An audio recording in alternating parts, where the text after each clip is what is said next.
ಕೆಲವರು ಸತ್ತ ಮೇಲೂ ಬದುಕ್ತಾರೆ ಮತ್ತು ಅವರು ಜಗತ್ತಿಗೆ ಸ್ಫೂರ್ತಿಯಾಗ್ತಾರೆ, ಇತಿಹಾಸದಲ್ಲಿ ಅಮರರಾಗ್ತಾರೆ. ಅಂತಹ ವ್ಯಕ್ತಿ ಇರಾನಿನ ಸುಪ್ರೀಂ ಲೀಡರ್ ಆಗಿದ್ದ ಆಯತುಲ್ಲಾ ಸೈಯದ್ ಇಮಾಮ್ ಅಲಿ ಖಮೇನಿ.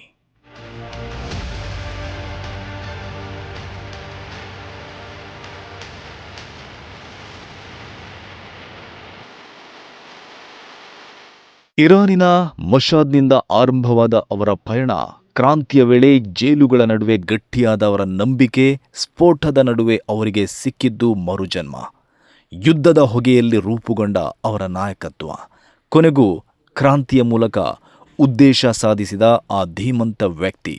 ಅಂತಿಮವಾಗಿ ಅವರಿಗೆ ಲಭಿಸಿದ್ದು ಇರಾನ್ನ ಪರಮಾಧಿಕಾರದ ಸಿಂಹಾಸನ. ದಶಕಗಳ ಕಾಲ ಅವರೇ ಇರಾನ್ನ ಶಕ್ತಿ ಕೇಂದ್ರ.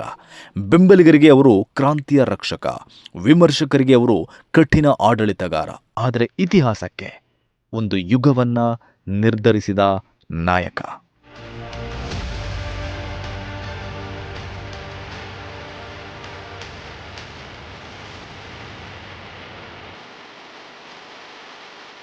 ಕರ್ಬಲ ಯುದ್ಧದ ಹುತಾತ್ಮ ಹಜ್ರತ್ ಹುಸೇನರ ಸಂತತಿಯಾಗಿರುವ ಇರಾನಿನ ಖಮೇನಿ ಪವಿತ್ರ ರಂಜಾನ್ ತಿಂಗಳಿನಲ್ಲೇ ಹುತಾತ್ಮರಾಗಿದ್ದಾರೆ.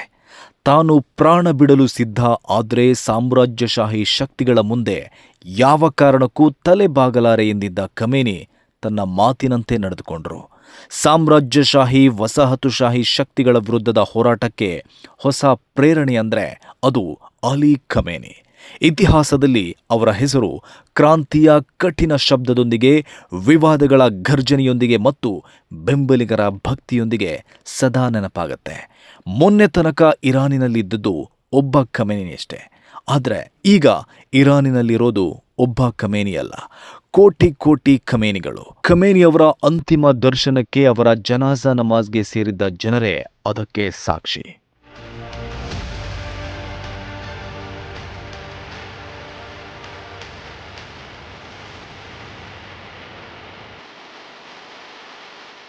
ಮೊನ್ನೆ ಇಸ್ರೇಲ್ ಅಮೆರಿಕದ ದಾಳಿಗೆ ಹುತಾತ್ಮರಾದ ಖಮೇನಿಯವರ ವಯಸ್ಸು ಬರೋಬ್ಬರಿ 86. ಅವರು ಇರಾನಿನ ಸರ್ವೋಚ್ಚ ನಾಯಕರಾಗಿ 37 ವರ್ಷಗಳಾಗಿತ್ತು.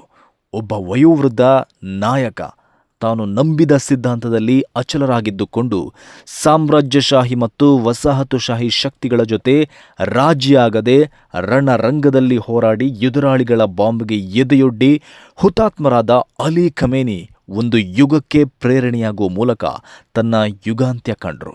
ಖಮೇನಿ ಈಗ ಒಬ್ಬ ದಿವಂಗತ ವ್ಯಕ್ತಿಯಲ್ಲ, ಅವರೊಂದು ಶಕ್ತಿ, ಚಳವಳಿಗೆ ಪ್ರೇರಣೆಯಾಗುವ ಶಕ್ತಿ.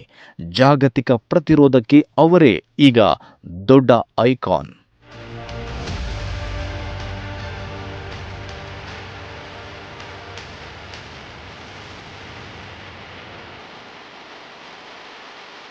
ಅಮೆರಿಕ ಮತ್ತು ಇಸ್ರೇಲ್ ಎಂಬ ಸಾಮ್ರಾಜ್ಯಶಾಹಿ ಶಕ್ತಿಗಳು ಕಳೆದ ಮುಕ್ಕಾಲು ಶತಮಾನಗಳಿಂದ ಇಡೀ ಜಗತ್ತಿನಲ್ಲಿ ಭಯ ಹುಟ್ಟಿಸುತ್ತಲೇ ಬಂದಿದೆ. ಅವರು ಎಲ್ಲೆಂದರಲ್ಲಿ ಸವಾರಿ ಮಾಡುತ್ತಲೇ ಹೋಗಿದ್ದಾರೆ, ತಮ್ಮನ್ನ ವಿರೋಧಿಸಿದವರನ್ನ ಮುಗಿಸಿ ಹಾಕಿದ್ದಾರೆ. ಆ ಎರಡು ಸಾಮ್ರಾಜ್ಯಶಾಹಿ ದೇಶಗಳಿಗೆ ಭಯಪಟ್ಟ ಒಂದಷ್ಟು ದೇಶಗಳು ಅವರ ಗುಲಾಮರಾಗಿದ್ದಾರೆ. ಅದರಲ್ಲಿ ಕೊಲ್ಲಿಯ ಇಸ್ಲಾಮಿಕ್ ದೇಶಗಳು ಒಳಗೊಂಡಿದೆ. ಒಂದಷ್ಟು ಮಂದಿ ಅವರ ಜೊತೆ ಸಂಧಾನ ಮಾಡಿಕೊಂಡು ರಾಜಿಯಾಗುತ್ತಾ ತಮ್ಮ ಹಿತಾಸಕ್ತಿಗಳನ್ನು ಬಲಿಕೊಟ್ಟಿದ್ದಾರೆ. ಅಮೆರಿಕದ ಮುಂದೆ ಮೋದಿ ಹೇಗೆ ತಲೆಬಾಗಿದ್ರು ಅಂತ ಇಡೀ ದೇಶವೇ ನೋಡಿದೆ.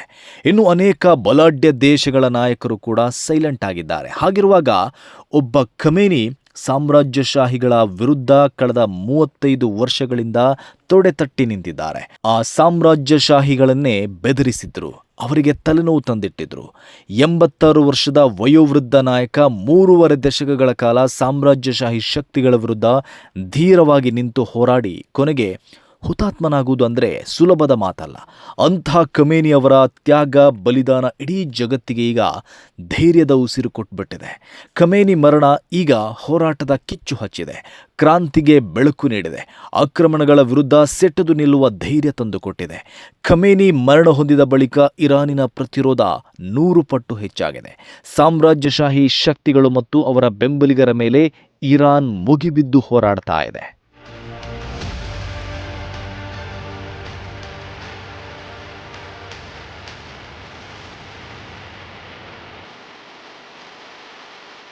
ಇರಾನ್ ಯಾರಿಗೂ ಗುಲಾಮನಾಗಲ್ಲ, ಇದು ಖಮೇನಿ ನಂಬಿದ ತತ್ವ ಆಗಿತ್ತು. ಇಂದು ಇರಾನಿನ ತತ್ವವು ಕೂಡ ಅದೇ ಆಗಿದೆ.